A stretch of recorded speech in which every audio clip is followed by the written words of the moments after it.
자, 오늘 고벳가를 기억하라라는 제목으로 말씀 증거합니다. 건축이나 토목에서 사용하는 도면 중에 조감도라고 있어요. 조감도는 구조물의 전체적인 모습을 공중에서 보는 시선으로 그린 그림이나 도면을 뜻합니다. 구조와 배치를 한눈에 볼 수 있게 하는 것이 조감도겠지요. 이때 조감도라는 말이 재미가 있어요. 한자어로 하면 세조자입니다. 세조의 볼감, 그림도예요. 그래서 조감도 뜻은 새의 눈높이에서 본 그림이라는 뜻입니다. 곧 건축의 전체 조형미는 안에서가 아니라 밖에서 봐야 정확하다는 거예요. 우리의 신앙생활도 마찬가지일 겁니다. 우리 관점에서만 보면 안 되는 거예요. 사람은 관성적으로 자기 중심적이에요. 자기 중심적이면 자기 스스로 만족하는 것으로 끝날 수가 있습니다. 이게 교만으로 가는 직행열차에 해당하죠. 그래서 늘 영적인 조감도를 생각해야 돼. 주님께서 어떻게 보실까? 주님이 나를 기뻐 보실까? 우리가 늘 생각해야 할 줄로 믿습니다. 그런 의미에서 오늘 본문이 주는 의미를 두 가지로 생각을 해봐요. 첫 번째, 고벳가를 기억해야 됩니다. 자, 고벳가라고 하니까 이게 뭔가 싶을 거예요. 그것은 오늘 본문에 나오는 지명이죠. 고라신, 벳세다, 그리고 가버나움, 앞글자를 제가 따서 고벳가라고 한 것입니다. 자, 고라신, 지도에 나와 있지만 고라신, 벳세다, 가버나움, 동그란 그림 위에 보면 저 꼭대기 쪽에 있죠. 자, 이곳은 갈릴리 바다 북쪽에 위치한 삼각형으로 모여있는 그러한 고을들이에요. 이것을 한 덩이로 생각하면 쉽습니다. 고벳가. 자, 이 고을들의 공통점이 무엇일까요? 오늘 보면 20절이에요. 예수께서 권능을 가장 많이 행하신 고을들이 회개하지 아니하므로.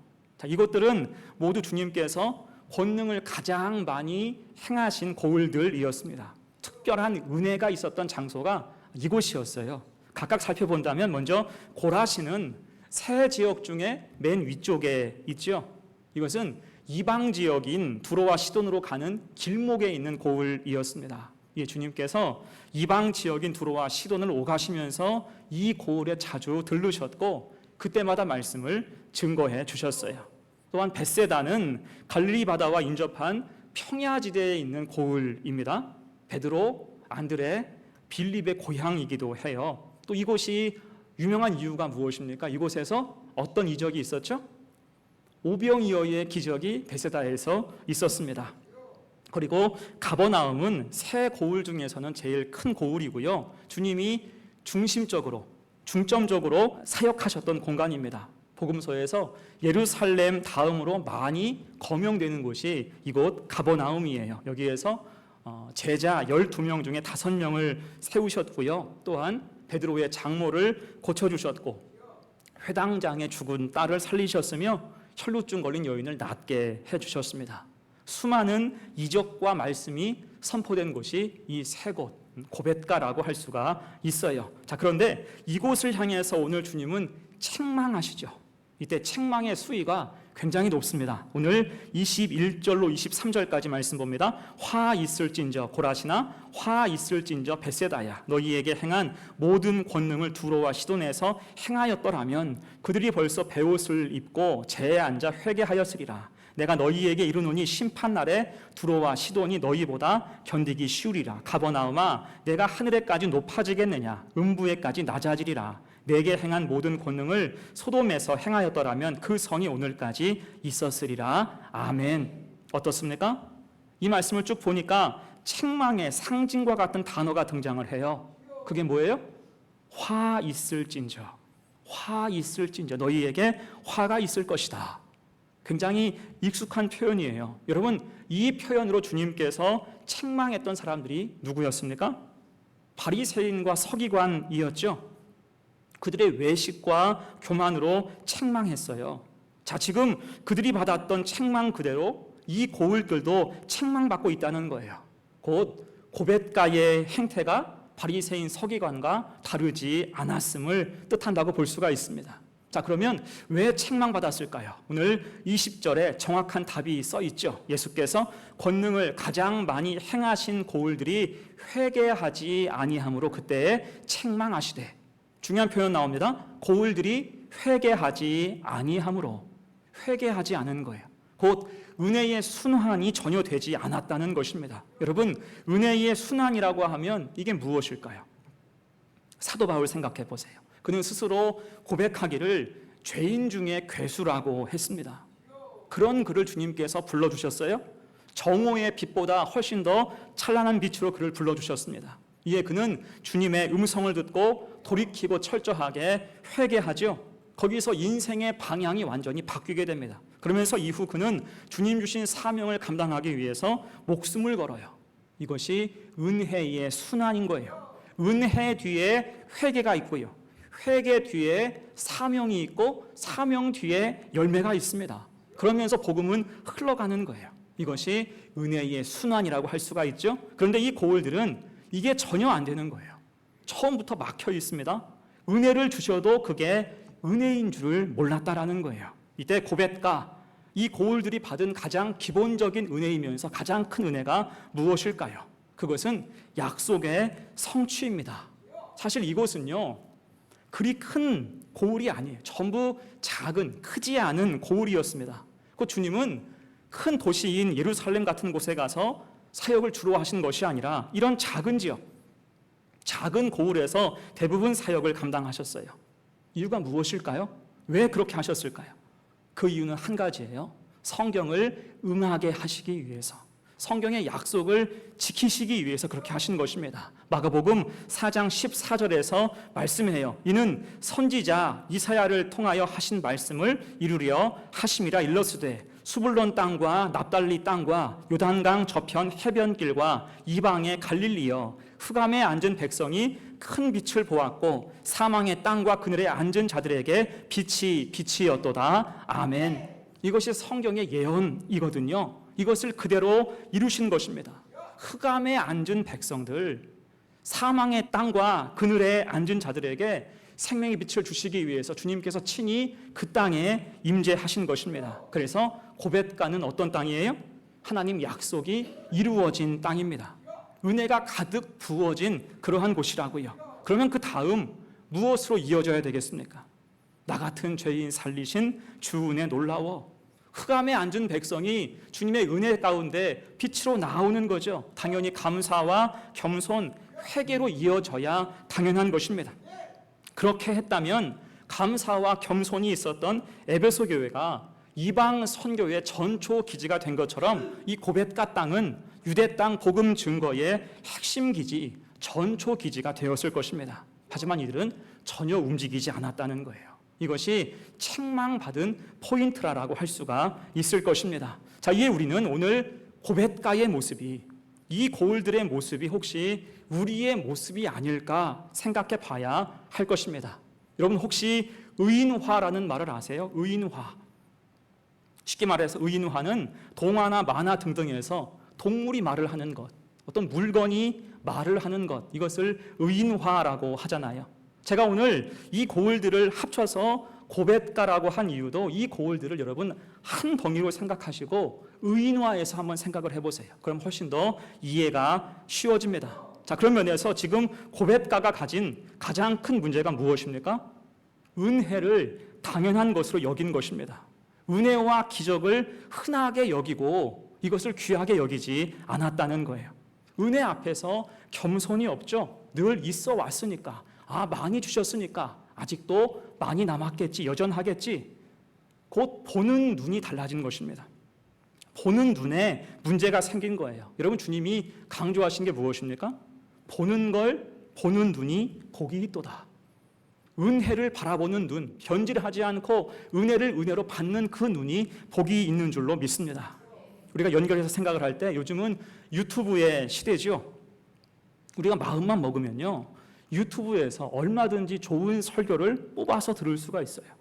그렇게 말씀의 홍수 같은 시대에 우리가 살고 있는데, 이런 말씀 홍수 시대에 살아도 과연 우리가 우리의 이전 세대, 할머니 세대, 어머니 세대보다 믿음이 좋습니까? 여러분은 믿음이 더 좋다고 생각하십니까? 솔직히 못 따라가요.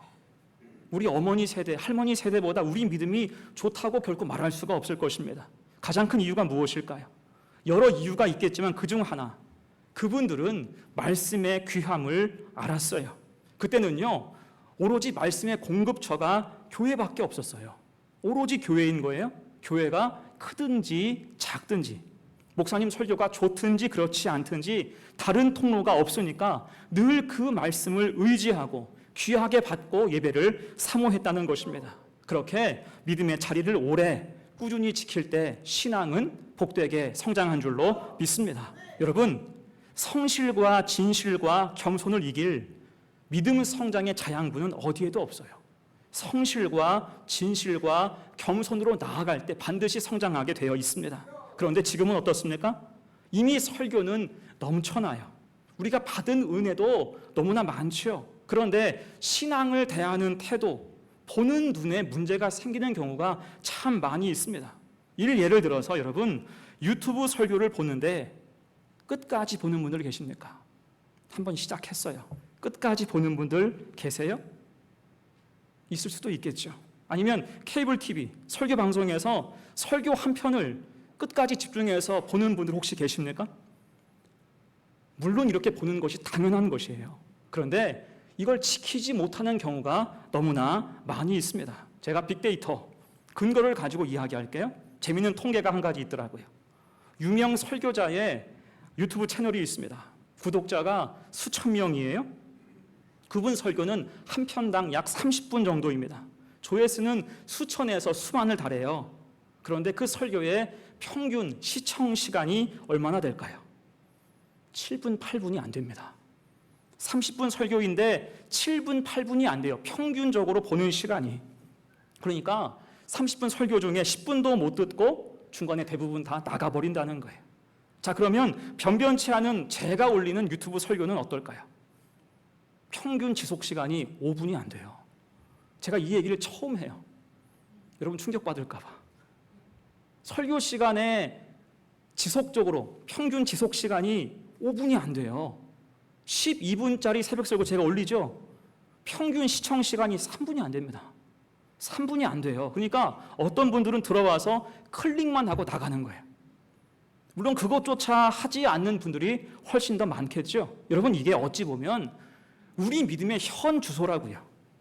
주님이 보시는 영적인 조감도를 생각하지 않는 거예요. 대신 오늘 고벳가처럼 은혜를 흔하고 당연한 것처럼 여기고 오히려 내 눈높이에서 말씀을 쇼핑하고 입맛에 맞는 것을 찾아 헤맨다고요. 그것도 제대로 못 들을 때가 많아요. 그러다가 영적인 편식, 엉뚱한 것에 매료되어서 믿음이 엉망되는 사람들을 여럿 보게 되는 것입니다.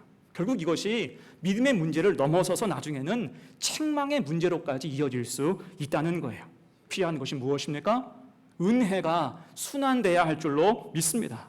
은혜 앞에 겸손하고 말씀 앞에 회개하고 부르심 앞에 순종하고 사명 앞에 충성해야 한다는 거예요. 은혜의 순환, 이것이 믿음의 기본이고 근본이고 모든 것보다 이것이 훨씬 더 중요한 줄로 믿습니다.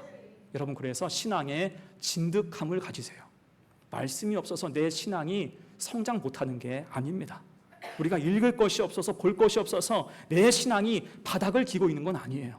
충분합니다. 이미 다 갖추고 있지만 그 앞에서 과연 믿음의 진득함이 있는가, 그것 붙들고 오직 주의 은혜를 바라보고 있는가 생각하면 내 신앙의 문제를 깨달을 수가 있을 것입니다. 여러분, 그래서 믿음을 위한 최고의 자양분은 아까도 제가 이야기했듯이 주님 앞에, 교회 앞에, 사람 앞에 성실과 진실과 겸손이에요. 그래서 오늘 고벳가처럼 책망받지 말고 칭찬이 임할 수 있는 우리 성도들 다 되시기를 간절히 축원합니다. 아멘. 두 번째예요. 오늘 본문의 교훈 두 번째, 영적인 조감도를 기준으로 수정하라는 것입니다. 자, 조금 전에 우리가 보았듯이 고벳가가 받은 책망은 가혹했어요.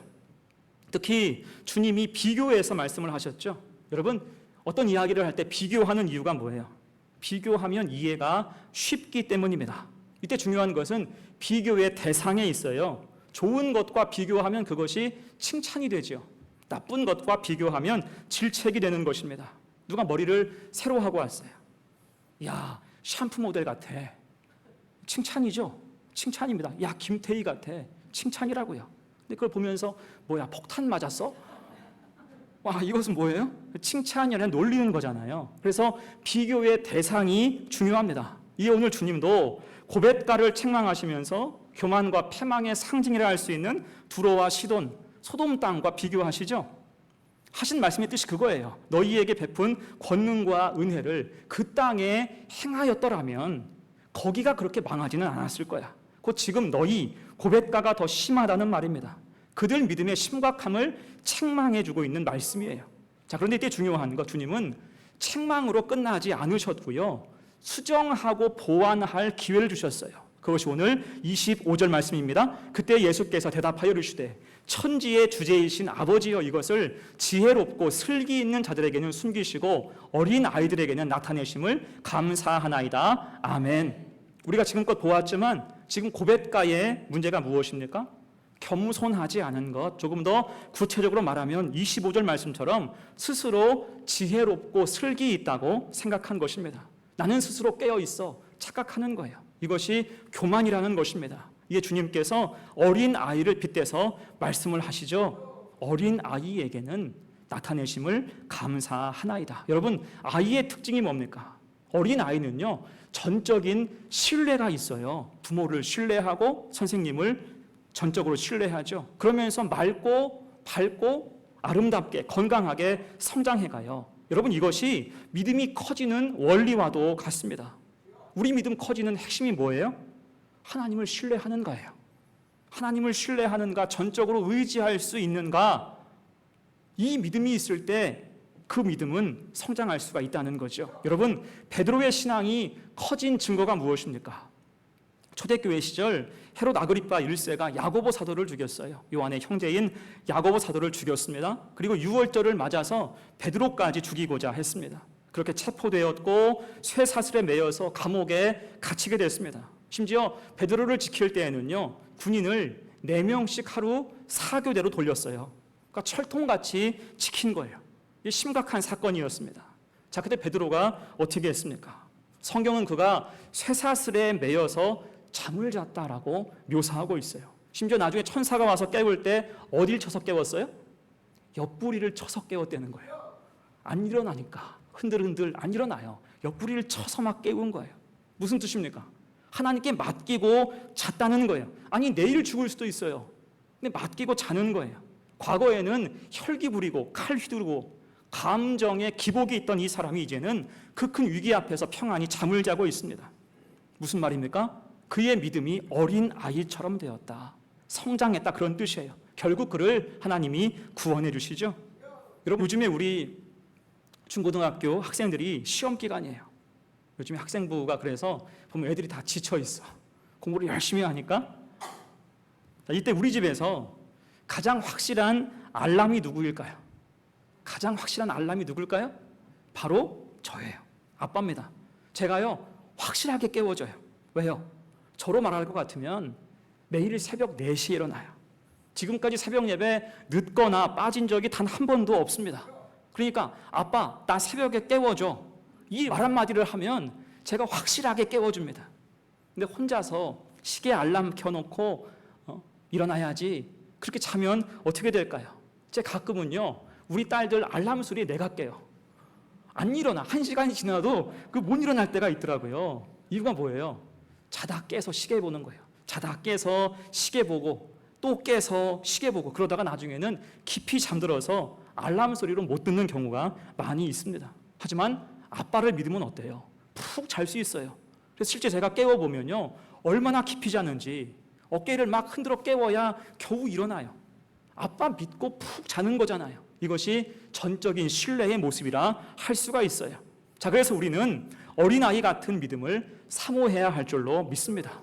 전적으로 하나님을 의지하고 살아야 돼요. 그럴 때 하나님의 아버지 되심을 알 수 있게 되는 거예요. 27절입니다. 내 아버지께서 모든 것을 내게 주셨으니 아버지 외에는 아들을 아는 자가 없고 아들과 또 아들의 소원대로 계시를 받는 자 외에는 아버지를 아는 자가 없느니라. 아멘.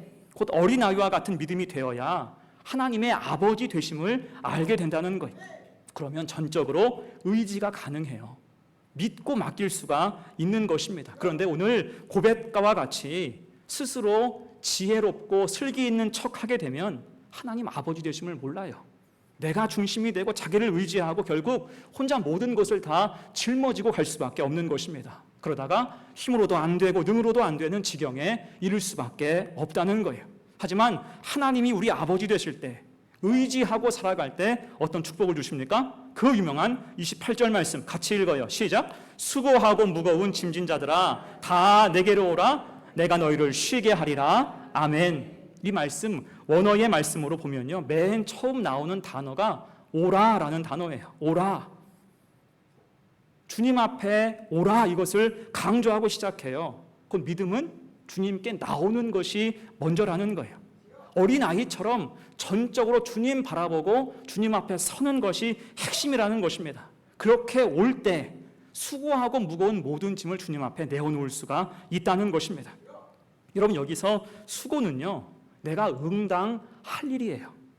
내가 응당할 일이 수고입니다. 이 수고가 인생을 살다 보니 어때요? 만만치가 않아요. 무거운 짐은 무엇일까요? 내 의지와 상관없이 주어지는 일이에요. 그래서 우리 인생은 응당해야 되는 수고와 계속 생기는 새로운 무거운 짐이 쌓여가는 현장이 우리의 인생이라는 것입니다. 이게 줄지가 않아요. 그래서 갈수록 우리 인생 짐이 무겁구나 싶을 때가 있잖아요. 갈수록 힘들 수밖에 없는 구조라는 것입니다. 그때 주님께 나아가면, 하나님이 내 아버지이심을 믿고 나아가면 내가 너희를 쉬게 하리라. 아멘. 도와주신다 약속하고 있어요. 동시에 굉장히 중요한 보너스를 하나 더 주시죠. 29절 30절 말씀 같이 읽어요. 시작. 나는 마음이 온유하고 겸손하니 나의 멍에를 메고 내게 배우라. 그리하면 너희 마음이 쉼을 얻으리니 이는 내 멍에는 쉽고 내 짐은 가벼움이라 하시니라. 아멘. 여기서 말하는 보너스가 뭐예요? 멍에를 메라고 하세요. 그러니까 이게 생각해보면 말씀이 조금 우습고 뭔가 이상하잖아요. 수고하고 무거운 짐을 다 내려놓으라고 하신 후에 나의 멍에를 메라고 하시는 거예요. 자, 이때 멍에가 무엇일까요? 믿음이에요. 곧 내가 짊어진 것을 주님께 내어놓을 때 주님은 우리에게 무엇을 주신다? 믿음을 주신다는 것입니다. 나의 짐을 내어놓고 주님을 의지할 때 주님은 나에게 믿음을 주신다. 곧 이제는 믿음 가지고 살라는 거예요. 세상에 눌려 살지 말라. 그럴 때 결국 그 믿음이 우리를 살리고 주님을 통해서 참 쉼과 평안을 얻을 수 있다는 것입니다. 이를테면 이런 거예요. 몽골의 속담에 급류를 건널 때 무거운 돌을 배낭에 넣어 짊어지고 가라라는 말이 있어요. 그 짐이 무겁죠. 돌을 넣는데. 그런데 그 무거운 짐을 지고 급류를 건너면 건널 수 있다는 거예요. 그 짐이 오히려 급류를 이기고 나를 살릴 수가 있다는 거예요. 인도의 전도자인 선다싱에 대한 이런 이야기가 유명하죠. 그가 히말라야 산맥을 따라서 전도하는 중에 눈보라를 만났습니다. 이때 그는 동행자와 함께 길을 갔는데 가던 중에 길가에 탈진한 사람을 발견해요. 이 동행자는 그 환자를 돕기보다는 그냥 두고 가야 된다 주장을 합니다. 탈진한 사람을 도우면 나중에 같이 힘이 빠져서 함께 죽을 수 있다는 거예요. 하지만 선다싱은 그렇게는 못하겠다고, 그 환자를 돕겠다고 주장을 합니다. 결국 둘은 여기에서 헤어지죠. 동행자는 혼자서 길을 떠났고 선다싱은 탈진한 환자를 업고 길을 가게 되었어요. 그렇게 하루 길을 다 갔는데 가다 보니까 먼저 출발을 한 동행자가 길을 잃은 채 추위와 피로에 지쳐서 얼어 죽어 있었습니다. 반면에 선다싱은 어때요? 환자를 업고 때로는 부축하고 부둥켜 안고 서로 나아가면서 그 체온으로 추위를 견딜 수가 있었고요. 무사히 목적지에 도착할 수 있게 되었습니다. 여러분, 의미 있는 얘기 아닙니까? 오히려 짐과 멍에가 나를 살릴 수 있다는 거예요. 여러분, 그것이 우리가 붙들 믿음의 위상인 줄로 믿습니다. 믿음이 멍에예요. 그렇죠. 믿음이 가끔은 멍에예요. 마치 멍에처럼 믿음 가지고 사는 것이 쉽지 않지만 때로는 부담스러워도 여러분, 우리가 믿음 붙잡고 나아갈 때 결국 그를 통해서 내 영혼이 살고 내 삶이 보장받고 주변이 살아나게 될 줄로 믿습니다. 그래서 우리는 오늘 주님이 보여주신 모습, 믿음의 모습으로 수정하고 우리 믿음을 보완해야 할 것입니다. 바라기는 고백과 같은 스스로 자고하는 교만한 마음을 내려놓고 어린 아이처럼 하나님을 전적으로 의지할 때 하나님께서 주시는 멍에 그 믿음으로 인하여서 칭찬과 존귀와 영광과 평안을 다 받아 누리는 우리 성도들 되시기를 간절히 축원합니다. 그러면 이제 말씀을 마무리합니다. 자, 우리는 오늘 고백가를 향하신 책망을 봤어요.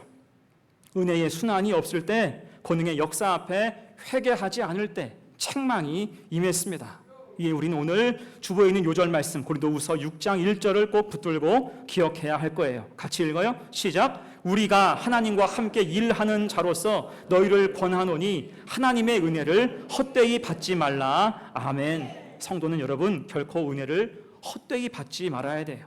곧 은혜 앞에 겸손하고 말씀 앞에서 회개하고 부르심 앞에서 순종하고 사명 앞에서 충성해야 할 줄로 믿습니다. 은혜의 순환이 있어야 되고요. 또한 우리 믿음 꾸준히 수정되고 보완돼야 돼요. 특히 어린아이처럼 전적으로 하나님을 의지하고 소망해야 됩니다. 그럴 때 나의 짐은 가벼워지고 주님 주시는 멍에 그 믿음을 통해서 참 평안과 은혜가 우리 삶 가운데 부어질 줄로 믿습니다. 이럴 때 우리 삶의 영적인 조감도는 아름다워지는 거예요. 주님께서 보시는 우리의 삶의 조감도가 그럴듯해서 주님께서 칭찬하시고 그 위에 사랑으로 갚아주실 줄로 믿습니다. 이 사실 기억해서 흔들리지 않는 좋은 믿음으로 삶과 영혼의 아름다운 조형미가 있는 우리 성도들 다 되시기를 간절히 축원합니다. 아멘. 우리 함께 이 시간 찬송해요.